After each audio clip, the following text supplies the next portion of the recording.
அவனுடைய வார்த்தைக்கு கடந்து செல்வதற்கு முன்பாக கண்களை மூடி ஜெபம் செய்வோம்.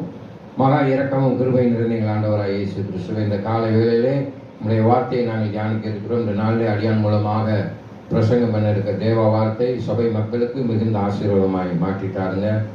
ஆண்டவர் அவர்கள் இந்த வார்த்தையின்படி கேட்டு அந்த வார்த்தையின்படி நடக்க அவர்களுக்கு உதவி செய்ய தேவைப்பனே. ஒளிபரிக்கும் மூலமாய் உள்ளே வெளியே கேட்டுக்கொண்டிருக்கிற ஒவ்வொரு சகோதர சகோதரிக்கும் ஆண்டவருடைய வார்த்தை மிகுந்த ஆசீர்வாதத்தையும் சமாதானத்தையும் கட்டளையிடுங்க. ஆண்டவரை இயேசு கிறிஸ்துவின் நாமத்தில் இருக்கிறாவே, ஆமென். அல்லேலூயா. Praise father. நாளிலே நாம் ஆண்டவருடைய வார்த்தை ஒரு சில வசனங்களை வாசித்து தியானிக்க இருக்கிறோம். அல்லேலூயா. வெளிப்படுத்த சுவிசேஷகம் 2ஆம் அதிகாரம் 7வது வசனத்தை வாசிக்க இருக்கிறோம். அல்லேலூயா. ஆவியானவர் சபைகளுக்கு சொல்கிறதை காதுள்ளவன் கேட்க கடவன். ஜெயம் கொள்கிறவன் எவனோ அவனுக்கு தேவனுடைய பிரதியின் மத்தியில் இருந்து ஜீவ விருட்சத்தின் கனி கொடுப்பேன் என்று சொல்லியிருக்கிறார். Hallelujah, hallelujah. Praise father. நாளே ஆவியானவர், பரிசுத்த ஆவியானவர் இயேசு கிறிஸ்து மரித்து உயிர்த்து 40 நாள் இந்த பூமியில் இருந்தார் என்று பார்க்கிறோம். அதன் பின்பாக அவர் பரமேறிய போது என்ன சொன்ன ஆவியானவர், நான் உங்களுக்கு ஒரு தேற்றவாளனை விட்டு சொல்கிறேன். அந்த தேற்றவாளன் தான் இந்நாள் வரைக்கும் நம்மளை என்ன செய்கிறார், வழி நடத்துகிறார். அவர் எங்கும் ஞாபகத்திலிருந்து அந்த பரிசுத்த ஆவியானவர் என்ன செய்கிறார், நம்முடைய வாழ்க்கையிலே அறிவாக எண்ணமாக இருந்து என்ன செய்து கொண்டிருக்கிறார், செயல்பட்டு கொண்டிருக்கிறார் என்று வேதம் சொல்கிறது. அதனால தான் இங்கே சொல்லியிருக்க ஆவியானவர் சபைகளுக்கு சொல்கிறதை காதுள்ளவன் கேட்கிறார். ஆமென். அன்பான தேவ பிள்ளைகளே, இந்த நாளிலே இந்த சபையிலே அடியான் மூலமாக உங்கள் போதர் மூலமாக ஆண்டுடைய வார்த்தை பிரசங்கிக்கும்படியாக தேவன் ஒரு அற்புதம் செஞ்சிருக்கிறார், அதிசயம் செஞ்ச. இந்த ஜூலை மாதத்தில் ஆண்டவராக இயேசு கிறிஸ்து உங்கள் வாழ்க்கையில அநேக அதிசயங்களை செய்திருக்கிறார், அற்புதங்களை செய்திருக்கிறார்.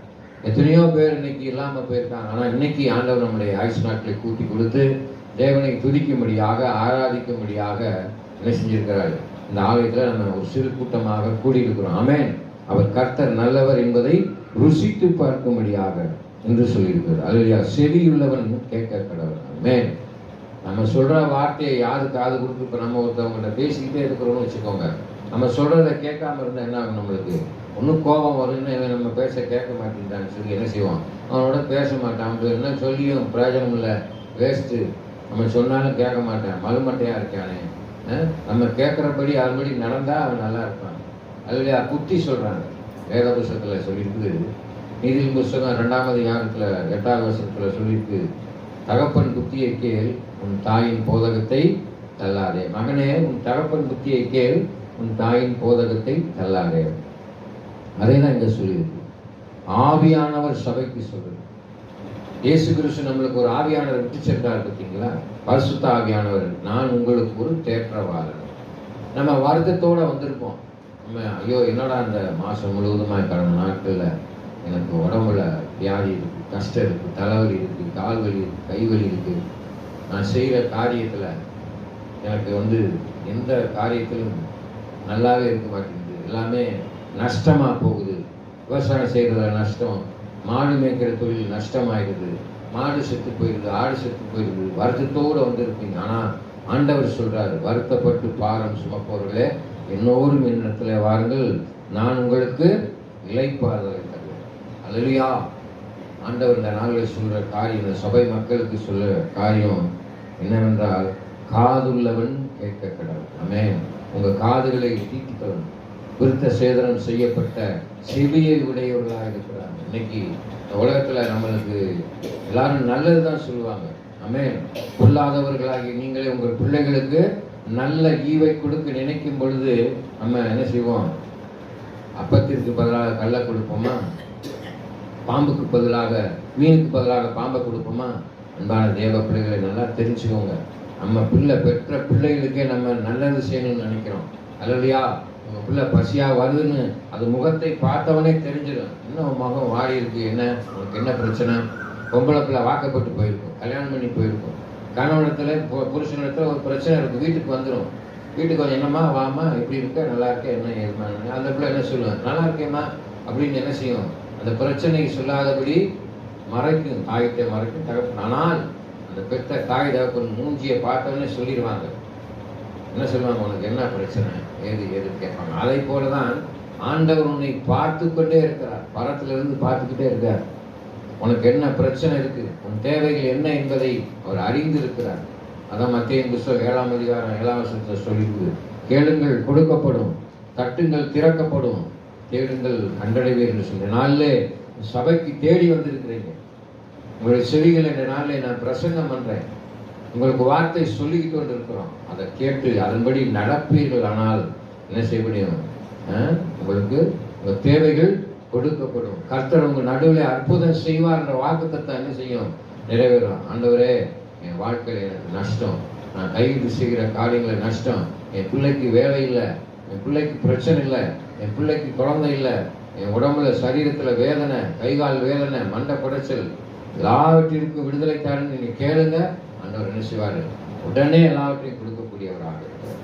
அல்லேலூயா. மனிதனுக்கு அப்பாற்பட்ட ஒரு சக்தி இயங்கிக் கொண்டுதான் இருக்கிறது. அந்த சக்தி தான் பிதாவானவர் இயேசு கிறிஸ்து.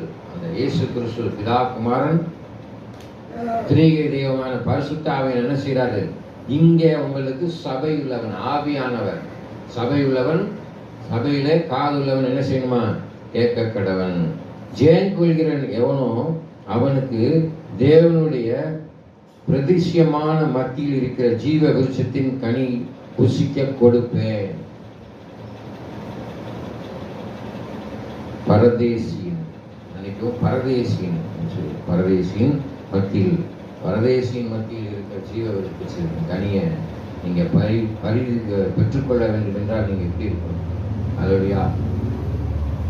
ஏதேன் தோட்டத்தில் ஆதாம் ஏவாளை படைத்தார் ஆண்டவர். அதன் மத்தியில நன்மை தீமை அறியத்தக்க கனி இருந்துச்சு. அல்லேலூயா. அங்கே ஆண்டவராய் இயேசு கிறிஸ்து ஜீவ விருட்சத்தின் கனியை வைத்திருந்தார். நீ புசிக்க கூடாது என்று சொன்ன கனியை நீ புசித்தாயா என்று தேவன் கேட்கும் பொழுது அங்கே அவர்கள் என்ன சொன்னாங்க? சாக்கு போக்கு சொன்னாங்க.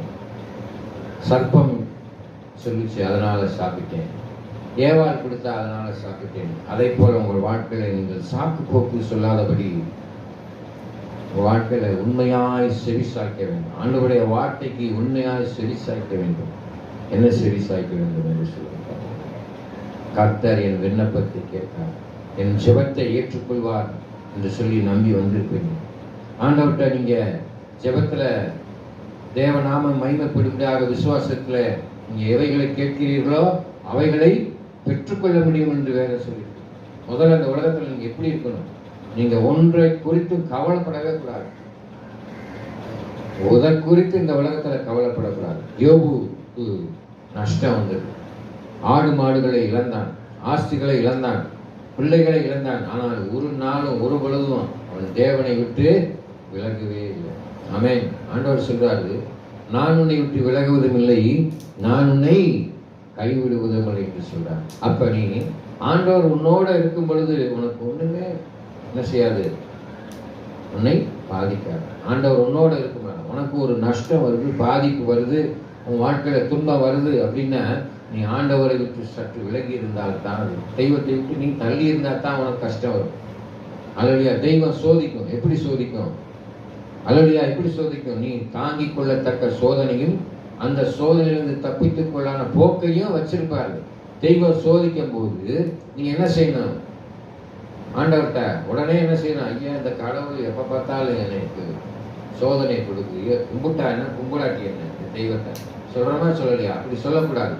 அந்த சோதனை ஏன் கொடுத்தார், எதனால் வந்து அந்த சோதனை வந்து ஆராய்ந்து பார்க்க. அதான் சொல்றாரு, ஒன்றுக்கும் கவலைப்படாமல் எல்லாவற்றை குறித்து உங்கள் விண்ணப்பங்களையும் சோத்திரத்தோடு கூடிய ஜெபத்தினாலும் வேண்டுனாலும் என்ன செய்யணுமா?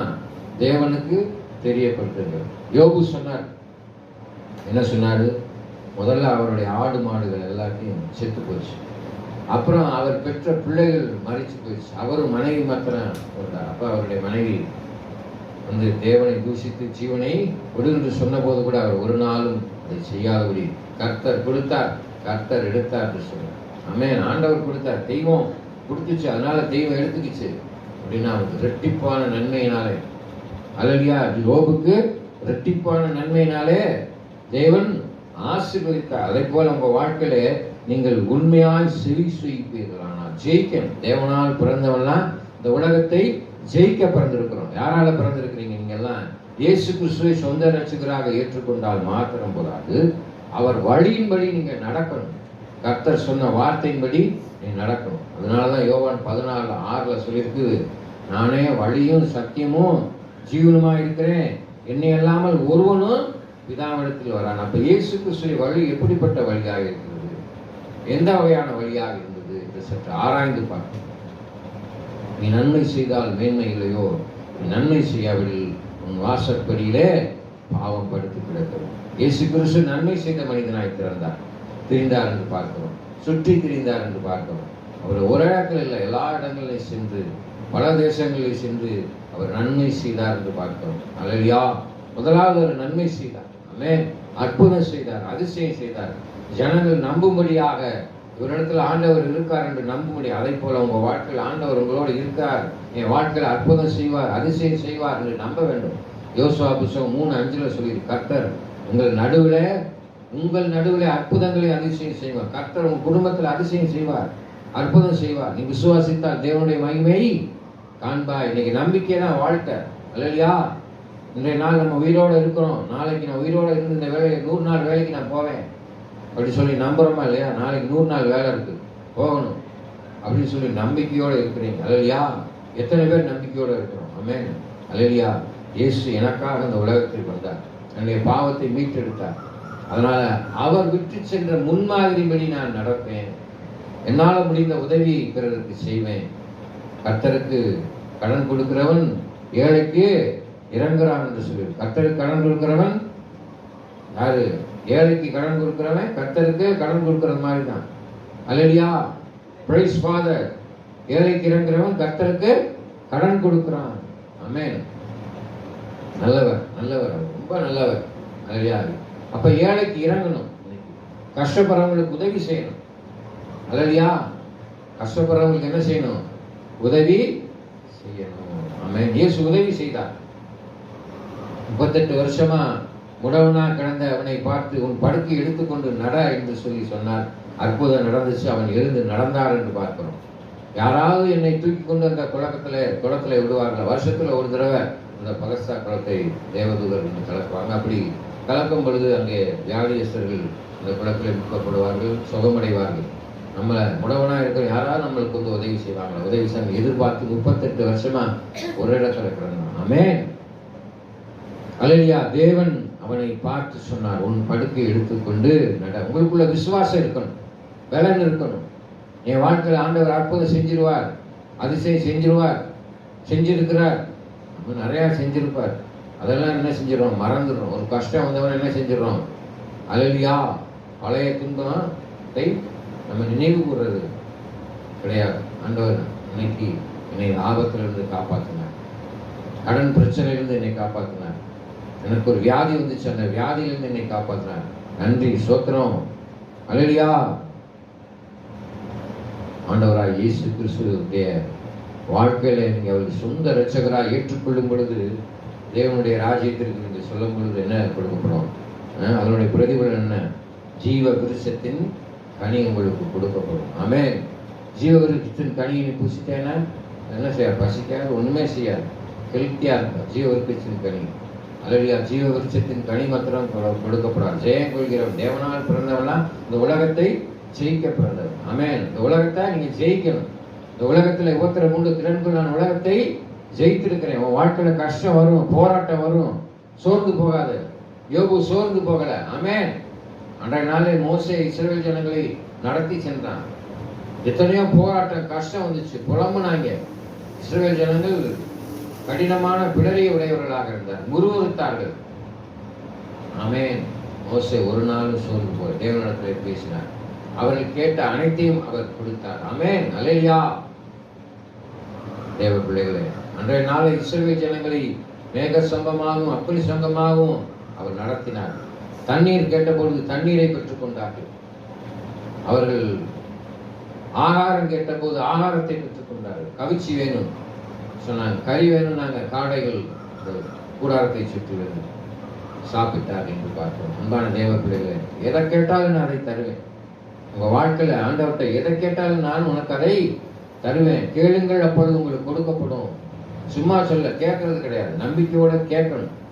இன்னைக்கு நம்பிக்கை இல்லாம தான் கேட்கிறோம். தெய்வம் கொடுக்குமா கொடுக்காதா, கிடைக்குமா கிடைக்காதா, சுகம் அடைவேனா அடைய மாட்டானா, இந்த பிரச்சனை எனக்கு தீருமா தீர மாட்டாதான்னு நீங்களே ஒரு கேள்வியை உங்களுக்குள்ள எழுப்பிக் கொள்கிறீர்கள். விசுவாசத்தோடு இருங்க, நம்பிக்கையோடு இருங்க. இயேசு கிறிஸ்து விசுவாசித்தார். அவர் தேவனுடைய சித்தத்தை செய்து முடிப்பேன் என்று நம்பிக்கையோடு இருந்தார் என்று பார்க்கிறோம். தாழ்மையாக இருந்தார். பிலிப்பியர் 2:8 அவர் மனுஷரூபமாய் காணப்பட்டு சிலுவையின் மரண பரியந்தம் தம்மை தாமே தாழ்த்தி கீழ்ப்படிந்தவராய் காணப்பட்டார். நீங்க ஜெயம் கொள்ளணும்னா ஆண்டோடைய வார்த்தைக்கு கீழ்ப்படியணும். அல்லையா? இன்னைக்கு எத்தனை பேர் ஆண்டவர் வார்த்தைக்கு கீழ்ப்படிந்து நடக்கணும்? அன்றைய நாளில் ஆதாம் ஏவாளுடைய கீழ்ப்படியாமையின் அப்படி பின்தொடர்ந்துதான் வருது. இன்னைக்கு எத்தனை பேர் நம்ம கடவுளுக்கு கீழ்ப்படிய மாட்டோம், தெய்வத்திற்கு பயந்து நடக்க மாட்டேன்றோம். ஆமென். கடவுள் உங்களோட பேசுவார், சிந்தனையில பேசுவார். நீ ராத்திரி தூங்கும் போது கனவு வழியாக பேசுவார்.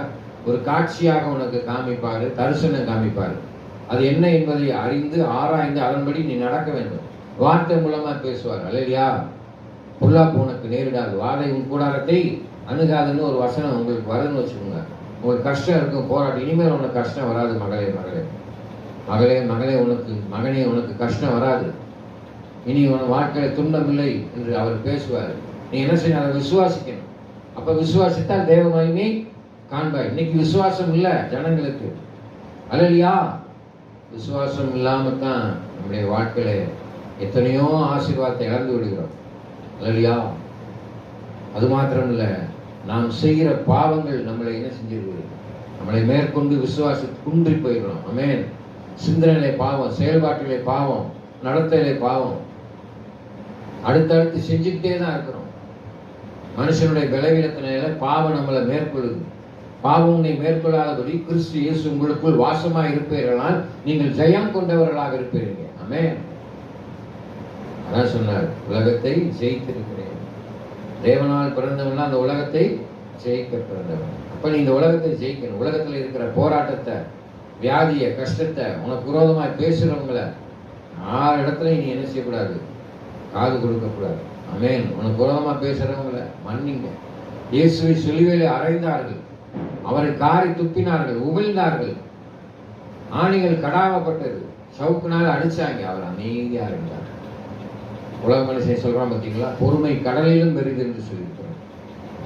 பிதாவானவரே, தாங்கள் செய்வது இன்னதென்று அறியாதிருக்கிறார்கள், இவர்களை மன்னியும் என்று அந்த சிலுவையிலே சொன்னார். அவ்வளவு வேதனையின் மத்தியிலும், அவ்வளவு கஷ்டத்தின் மத்தியிலும், துன்பத்தின் மத்தியிலும் இவங்க செய்யறது என்னதென்று. ஆனால் இயேசு கிறிஸ்து செய்த அற்புதத்தை அதிசயத்தையும் எல்லாரும் பார்த்தாங்க. கண்கூட பார்த்துக்கிட்டே சொன்னாங்க. பிலாத்து யாரை சிலுவையில் அறையும்? இயேசுவை சிலுவையில் அறையும் சொல்லி அங்கே ஜனங்கள் இயேசுவை சிலுவைக்கு ஒப்பு கொடுத்தார். ஆமென். இயேசுவிடத்தில் நன்மை பெற்ற அனைவரும் அதைத்தான் சொன்னார். இன்னைக்கு இயேசு கிறிஸ்துவிடத்துல நன்மை பெற்றிருக்கிற நீனும் நானும் அதைத்தான் செய்யணும். மறுபடியும் மறுபடியும் பாவம் செய்து இயேசு கிறிஸ்துவை சிலுவையிலே அறைந்து அவமானப்படுத்துகிறபடினாலே உன்னுடைய பாவம் என்னுடைய பாவம் புதுப்பிக்கிறபடி கூடாமல் போயிடும். அதனால என்ன? அதனுடைய பலன் என்ன? ஆண்டுடைய வருகையினாலே நம்மளை என்ன செஞ்சிருவார்? அவனை பிசாசுக்கு ஒப்பு கொடுத்துருவார், கைவிட்டுருவார். ஆமென். அப்ப எவன் ஒருவன் தன் பாவத்தை அறிக்கையிட்டு விட்டு விடுகிறானோ அவனுடைய பாவம் மன்னிக்கப்படும். அதான் ஜெயம் கொள்கிறவன் பரதேசிலே என்ன செய்வானா? ஜீவ விருட்சத்தின் கனியை பெற்றுக்கொள்ள முடியும். இந்த உலகத்தை நீங்க ஜெயிக்கணும். அதனாலதான் நீங்க தேவனால் பிறந்திருக்கிற இயேசு கிறிஸ்து உங்களுக்குள் இருப்பாரானால் உங்களுக்கு விரோதமா பேசுறவங்க யாரும் பேச மாட்டாங்க. உங்களுக்கு விரோதமா செய்வனை வைக்கிறவன் என்னுடைய செய்வனை என்ன செய்யாது? வேலை செய்யாது. இயேசு உங்களுக்குள்ள இருந்தாருன்னு வேலை செய்யுமா? தெய்வம் உனக்குள்ள இருந்தா வேலை செய்யுமா? செய்யாது. அநேக இடங்கள்ல பொறாமையினால செய்வனை வைப்பான். அவன் நல்லா இருக்கான்னு செய்வனை வைப்பான். செய்வனை போனாலும் நீங்க என்ன செய்வீங்க? செய்வனை யார் வைப்பான்? பொல்லாதவன் தான். நல்ல வைக்க மாட்டான் செய்வனை. உனக்கு நல்லது நடக்கக்கூடாதுன்னு பொல்லாத சிந்தனை இருக்கிறவன் தான் என்ன செய்வான்? செய்வனை வைப்பான். எதை வச்சு வைப்பான்? அசுத்தாவிகளை வைத்து வைப்பான். அப்ப அந்த செய்வனை எதனால் எடுக்க முடியும்? அசுத்தாவினால தான் எடுக்க முடியும். ஆமென். அப்ப அந்த செய்வனை செயல்படாம போகணும்னா தேவன் உன்னோடு இருக்கு, உனக்குள்ள வாசமாயிருக்கும். அதான் சொல்றார், நான் உன்னை விட்டு விலகுவதும் இல்லை, நான் உன்னை கைவிடுவதும் இல்லை என்று சொல்றார். வன்கண். நீங்க என்ன செய்றீங்க? கண்ணு விட்டு போச்சுன்னு என்ன செய்யறோம்? நம்ம மூடத்தனமா என்ன செய்யறோம்? மிளகா, வத்த, உப்பு, அப்புறம் என்ன போடுறாங்க போட்டு அமிச்சா போயிடுமா? அடுத்த நிமிஷம் மறுபடியும் கண்ணு வைப்பான், திருப்பி மிளகாத்தெல்லாம் ஏதோ ஒரு அடுப்பில் ஒரு தூத்துன்னு போறீங்க. ஆனால் வன்கண்கள் எரிச்சல் நாவி இயேசு நாமத்தினாலே போவதாக வரவே வராது. உன்னை சுற்றி அக்னி வளையமா ஒரு வளையத்தை போட்டுருவார். ஆமென். அக்னி வளையத்தை கொண்டு உன்னை பாதிப்பார். அவன் என்ன செஞ்சாலும் ஒண்ணுமே செய்யாது. உனக்கு விஷத்தை கொடுத்தாலும் ஒன்றும் செய்யாது. அதான் வேதவசம், சாவுக்கு ஏதுவான யாதொன்றை சாப்பிட்டாலும் அது உன்னை சேதப்படுத்தாது. ஆமென். அன்பான தேவ பிள்ளைகளே, நீ விசுவாசித்தால் இதான் தேவனுடைய மகிமை. அப்ப தேவனுடைய மகிமையை காண வேண்டும் என்றால், மகிமை என்பது உனக்கு கொடுக்கக்கூடிய அந்த பரதேசிலே உனக்கு கொடுக்கக்கூடிய ஜீவ விருட்சத்தின் கனியை புசிக்கவும், வெண்ணாடை தரிக்கவும், ஜீவ கிரீடம் தரிக்கப்படும். அப்புறம் என்ன செய்யப்படும்? ஜீவ புஸ்தகத்தில் உன் பெயர் எழுதப்படும். ஜீவ புஸ்தகத்தில் உன் பெயர் இருந்தால் தான் என்ன செய்யப்படும்? பரதேசிக்கு போக முடியும், பரலோகத்துக்கு போக முடியும். ஆமென். அல்லேலூயா. இடது பக்கத்தில் இருக்க கல்லை விசுவாசித்தான், அடியானை நினைவு கூறும் தான் சொன்னான் கடைசி நேரத்தில். நீ இன்றைக்கு என்னுடனே பரதேசிலே இருப்பாய் என்று சொன்னான். அப்போ நீ விசுவாசிக்கணும். கடவுள், நான் கும்புற கடவுள் உண்மையான கடவுள், அவர் எனக்கு உதவி செய்வார், என் வாழ்க்கையில் அற்புதம் செய்வார், நிச்சயமாகவே முடிவு உண்டு, உன் நம்பிக்கை வீண் போகாது என்று சொல்லியிருக்கிறார். ஆமென். அல்லேலூயா. நம்பிக்கையோடு இருங்க, விசுவாசத்தோடு இருங்க. கர்த்தர் உங்கள் நடுவில் அநேக அற்புதங்களை செய்வார், அதிசயங்களை செய்வார். அது மாத்திரமல்ல, தேவன் நாளில் உங்களுக்கு சொல்கிற காரியம் என்னென்ன, நான் உனக்கு ஜீவ விருட்சத்தின் கனியை புசிக்க கொடுப்பேன் என்று சொல்லியிருக்கிறார். இன்னைக்கு சாப்பாட்டுக்காக நம்ம ஒரு நேரம் சாப்பிட்றோம். காலையில் சாப்பிட்டோடனே மத்தியானம் பசிக்க ஆரம்பிச்சிருச்சு, மத்தியானம் சாப்பிட்றோம், ராத்திரி பசிக்க ஆரம்பிக்கிறது. ஆமென். தொடர்ந்து பசி இருக்கும். ஆனால் பரதேசிலே உனக்கு பசி இருக்காது. ஜீவ விருட்சத்தின் கனி ஒரு தடவை நீ சாப்பிட்டுட்டேன்னா சந்தோஷமா நீ வாட்டுக்கு ஆண்டவரை துதிக்க வேண்டியதான். பாட பசி இருக்காது, தூக்கம் இருக்காது, ஒன்றுமே இருக்காது. அல்லேலூயா. ஆமென். அன்பான தேவ பிள்ளைகள், உங்களுக்கு ஜீவ விருட்சத்தின் கனி வேண்டுமானால் ஆவியானவர் சபைகளுக்கு, சபையில் உட்கார்ந்திருக்க ஒவ்வொரு பிள்ளைகளுக்கு என்ன சொல்றாருனால, காதுள்ளவன் கேட்க கடவுள். ஆவியானவர் சொல்றதை கேட்கணும். என் மூலமா இன்னைக்கு நான் உங்களுக்கு பிரசங்கம் பண்றதை சொல்லி கேட்டு அதன்படி நீங்க நடக்கணும். அதுக்கு தான் எங்களை வச்சிருக்கிறார். சாமியாரை வச்சிருக்கிறார், பாரதியாரை வச்சிருக்கிறார். அல்லேலூயா. உங்களுக்கு நல்லது தான் சொல்லுவோம், கெட்டதை சொல்லி கொடுப்பானா? அல்லேலூயா. அன்பான தேவ பிள்ளைகளே, நீ நன்மை செய்தால் மேன்மை இல்லையோ என்று சொல்லியிருக்கிறார். இப்ப இந்த உலகத்துல நீ ஜெயம் கொள்ள வேண்டும் என்றால் இயேசு செய்ததை போல பிறருக்கு நீ உதவி செய்யணும். இல்லைன்னா உன் வாசப்படியில என்ன செய்யுமா? பாவம் பட்டுரும். குடும்பத்துல பாவம் வந்துடும். உதவி செய்யலைன்னா பாவம் வந்துடும். அல்லேலூயா. ஆமென். அன்பான தேவ பிள்ளைகளே, நன்றாக தெரிந்து கொள்ளும். ஜீவவிருட்சத்தின் கனியை நீ பெற்றுக்கொள்ள வேண்டும் என்றால் ஆண்டோடைய வார்த்தைக்கு செவி சாய்க்கணும். அல்லேலூயா. நான் சொல்றேன் பார்த்தீங்களா, சத்தியத்தை அறிவீர்கள், சத்தியம் உங்களை விடுதலையாக்கும் என்று சொல்லியிருக்கா. அப்ப சத்தியம் தான் விடுதலையாக்கும், ஆண்டோடைய வார்த்தை தான் விடுதலையாக்கும். நானே வழியாக இருக்கிறேன். பரலோகத்துக்கு போறதுக்கு வழி இயேசு கிறிஸ்து தான். இயேசு கிறிஸ்து என்ன அந்த வேத புத்தகத்தில் சொல்லியிருக்காரோ அதன்படி நீ நடக்க வேண்டும். உன் அவயங்களை அசுத்தத்திற்கு ஒப்பு கொடுக்காம உன் அவயங்களை பரிசுத்தத்திற்கு ஒப்பு கொடுக்கணும். கண்ணாத சரீரத்தின் விளக்காக இருக்கிறது. உன் கண் வெளிச்சமாக இருந்தால் உன் சரீரம் முழுவதும் வெளிச்சமாக இருக்கும். உன்னில் உள்ள வெளிச்சம் இருளாகாதபடி காத்துக்கொள். பிசாசு உன்னை மேற்கொள்ளாதபடி இயேசு உனக்குள்ள இருப்பாரானால் நீ வெளிச்சமா இருப்பார். உன் மூஞ்சி பிரகாசிக்கும். நம்மளுக்கு கோபம், நம்மளுக்கு எரிச்சல், பொறாமை எல்லாம் இருந்துச்சு, நல்ல எண்ணமே இல்லைன்னா உன் மூஞ்சில கருப்பா தான் இருப்பார். நல்லா சிரிச்சுக்கிட்டு சந்தோஷமா இருந்தா மூஞ்சி என்ன செய்யும்? பிரகாசமா இருக்கும், வெளிச்சமா இருக்கும். சந்தோஷமா இருக்கும்போது மூஞ்சி எப்படி இருக்கும்? அப்பா நல்லா சிரிச்சு சந்தோஷமா இருக்கும், மூஞ்சியை பாரு நல்லா பிரகாசமா இருக்கு. சொல்றமா சொல்லலையா? ஆமென். உருன்னு இருந்துக்கிட்டு இருந்தா என்ன? மூஞ்சி இருண்டு போயிடும். அப்படி இருக்கக்கூடாது. ஆமென். அன்பான தேவ பிள்ளைகளே, கர்த்தர் உங்கள் நாளில் சொல்றதுக்கு காரியம், ஜீவ விருட்சத்தின் கனியை நீ புசிக்க வேண்டும் என்றால் ஆண்டவருடைய வார்த்தைக்கு நீ செவி சாய்க்கணும். ஆண்டவருடைய வார்த்தையின்படி நடக்க வேண்டும். கண்களை மூடி ஜெபம் செய்வோம். மகா இரக்கமும் கிருபை நிறைந்த எங்கள் ஆண்டவராக இயேசு கிறிஸ்து இந்த நாளிலே வெளிப்படுத்த சுவிசேஷம் 2ஆம் அதிகாரம் 7ஆம் வசனத்திலே வாசப்பட்டது போல ஆவியானவர் சபைக்குள் சொல்கிறதை காதுள்ளவன் கேட்க கடவன். ஜெயம் கொள்கிறவன் எவனோ அவனுக்கு தேவனுடைய பரதேசியின் மத்தியில் இருக்கிற ஜீவ விருட்சத்தின் கனியை கொடுப்பேன் என்று சொல்லியிருக்கிறார். ஜீவ விருட்சத்தின் கனியை நாங்கள் புசிக்கும்படியாக பெற்றுக்கொள்ளும்படியாக ஆண்டவரே வந்திருக்கிற தேவ பிள்ளைகளுக்கு தடையாக இருக்கிற அனைத்து தடைகளையும் எடுத்து போடுங்க. தேவ ராஜ்யத்தை சுதந்திரித்துக் கொள்ள ஜீவ புஸ்தகத்தில் அவர்கள் பேர் எழுதப்பட, ஜீவ கிரீடத்தை அணிந்து கொள்ள, வெண்ணாடை தரிக்கப்பட, ஜீவ விருட்சத்தின் கனியை என்னுடைய சபை விசுவாசிகள், அடியான் நாங்கள் பெற்றுக்கொள்ளும்படியான வழிவாசலை திறந்து கொடுங்க. இதனாலே அடியானையும் வந்திருக்கிற தேவ பிள்ளைகளும் உடைய கரத்திலே தாழ்த்தி ஒப்புவிக்கிறேன். மீதியான வேலை முழுவதும் அவருடைய பிரசன்னம் எங்களை வழிநடத்த வேண்டும் என்று இயேசு கிறிஸ்துவின் இன்ப நாமத்தில் வேண்டிக் கொள்கிறேன் சின்ன தகப்பனே. ஆமென். என் ஆத்துமாவை கர்த்தரை சோதரி, என் முழுமையார் பரிசு நாமத்தை சோதரி, என் ஆத்துமாவை கர்த்தரை சோதரி. கர்த்தர் செய்த சகல வாங்கை மறவாதே. ஆமென். நம் ஆண்டவராகிய இயேசு கிறிஸ்துவின் கிருபையும் பிதாவினுடைய அன்பும் பரிசுத்த ஆவியான நீமைக்கும் இப்பொழுதும் சதா காலம் இருப்பதாக. ஆமென். கர்த்தர் தாமே உங்களை ஆசீர்வதிப்பார். God bless.